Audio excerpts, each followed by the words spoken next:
This is Carl at National RV Detroit. I'm going to walk you through this Rockwood Signature Lite travel trailer, model 8329SS. So this is a demo how-to video. I'm just going to walk you through with a trailer and around the trailer and show you some of the features and how they work, okay? So we have power stabilizer jacks here. One switch for the rear, another switch for the front. One switch controls both rear, and then the other one does both the front ones. Like so. Very simple. And if we look at the other side, let me see here. You can see that it's got a shaft with a pin through it on the other side.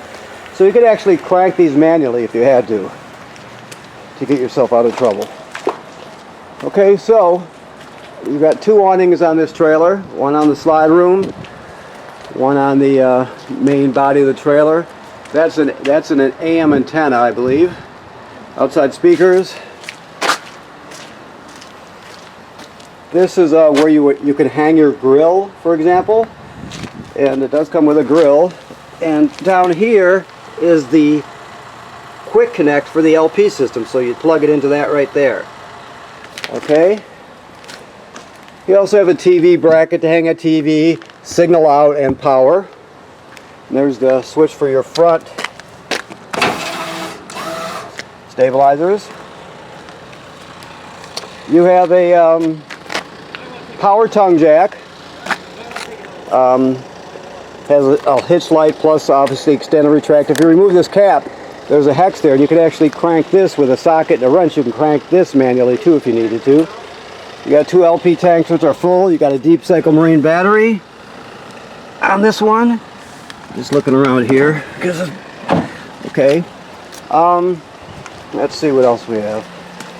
So this is your hitch. It's a Husky centerline weight distribution hitch with built-in sway control. We'll show you how that operates when you pick up. That's your new dump hose. This is your grill right here and rack to hang on. Okay. Alrighty. These are your valves here. Black valve is toilet water and waste. Gray is sink and shower water. Outside shower. This is the city water connection right here. This is the most common way to get water to the trailer. You're just going to hook up the city water to it, turn it on, and everything, all the plumbing in the trailer works. Now if you happen to be camping someplace that doesn't have plumbing at the campsite, like some older state parks or rustic campgrounds, what have you, you can pre-fill your fresh water tank right here and use the onboard pump to pump the water.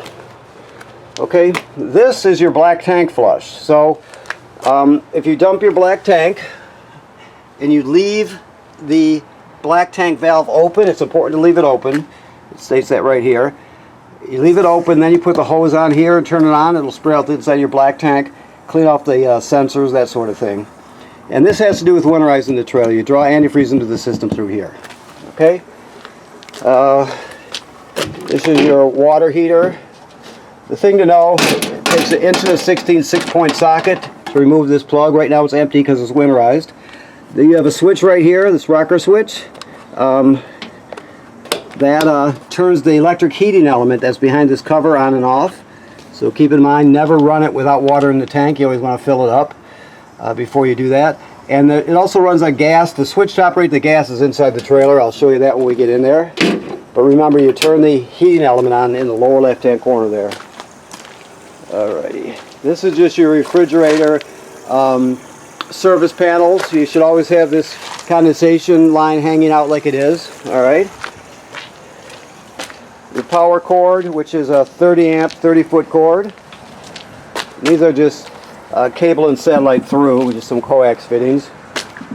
You have a ladder, which is great. It makes it easy to inspect the roof. The manufacturer states that you should inspect them every 30, 90, or 60 to 90 days. So it's a good thing to do. Go up there and check out the roof. Make sure there's no damage to it, no cracking, no separation, nothing like that. Okay. All right. So let's go in the trailer here. Okay.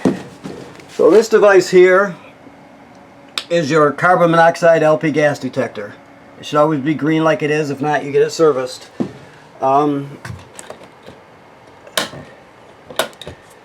This is your battery disconnect right here, and this is your power converter. So this converts AC to DC power. So on this side you got regular household circuit breakers like you see at home, 110 AC, and they're all labeled. Then the power is converted to 12 volt DC. On the other side you see you got 12 volt fuses, they're all labeled. If any of those fuses blow, they'll actually light up. You'll be able to see it through this tinted plastic here. Also, this is a battery tender, so it'll always sense how much energy your battery needs. As long as you're plugged in, it'll sense how much energy your battery needs, and it'll always keep it charged up, okay? Alrighty, so thermostat here is very simple. It's analog thermostat. Always run it on fan on auto. Click once to the right for heat, 3 times to the left for cool, 2 times to the left of off for cool, and then you could also run it on fan. The fan is just the air conditioner running without the compressor. Alrighty, so you have your tank levels here. Fresh black and gray. They light up in 1/3 increments as they fill. Alright, to turn your water pump on right here. Remember I told you the water pump is for pumping water out of the fresh water tank. It's also used to winterize the trailer.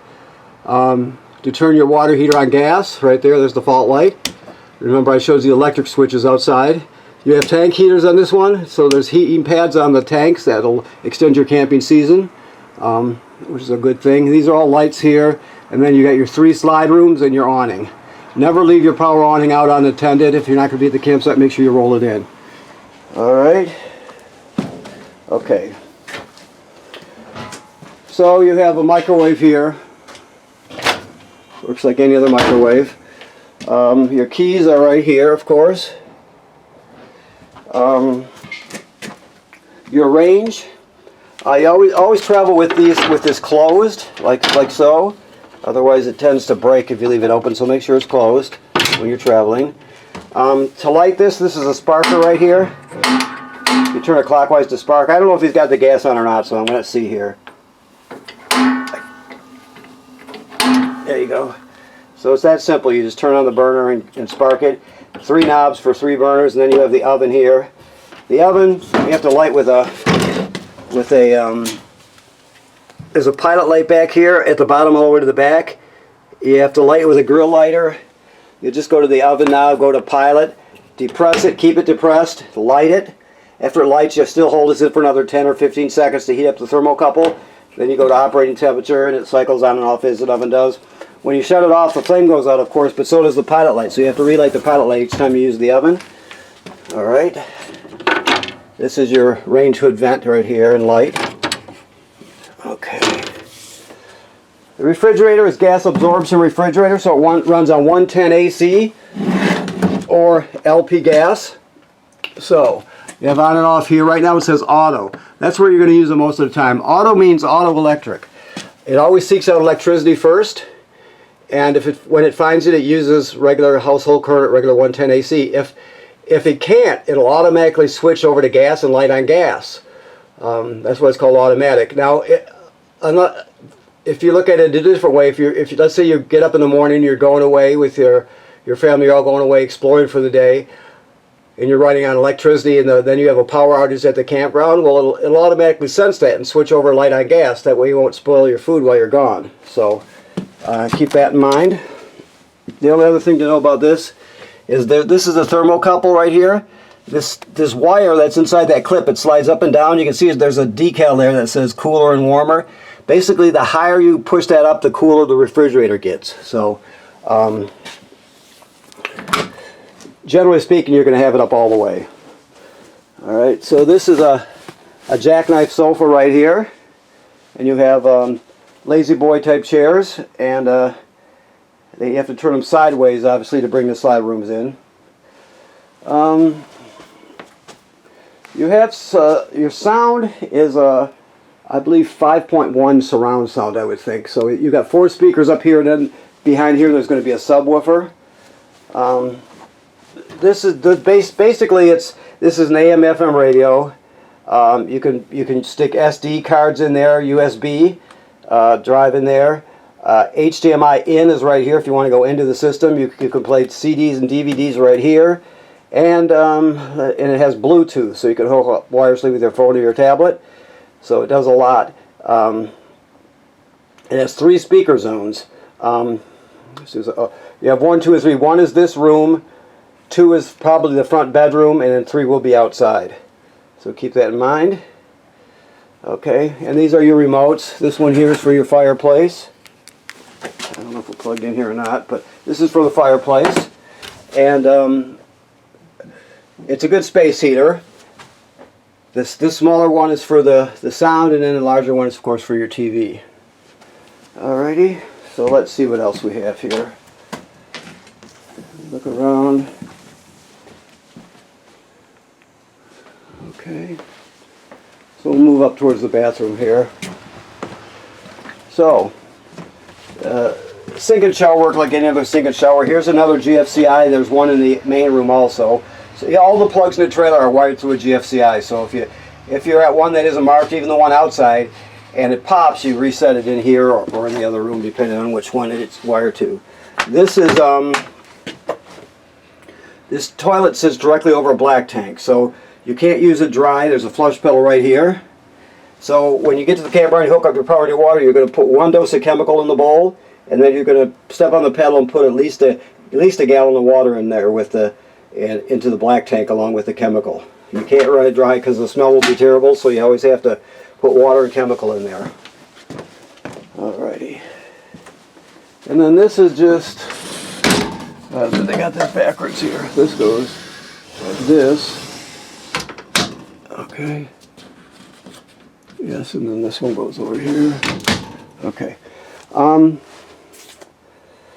So everything's pretty much self-evident here. This is the antenna. It's the older style that does crank up. So you crank it up, and when you bring it back down, if you rotate it, you always want to make sure these 2 points here line up so it lays in the right place on the roof. So keep that in mind. There's a remote for your TV here, and you got storage under here with drawers, and then regular storage under the bed that goes all the way out to the compartment door on this slide out. So, okay, I think that about covers it. Let me look around here. Okay, I want to thank you for purchasing your trailer here at National RV Detroit. Please remember what I said about inspecting the roof. That's important for any trailer, not just this one. So take care of that.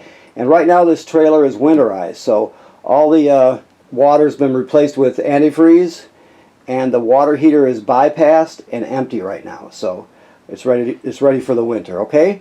Thank you.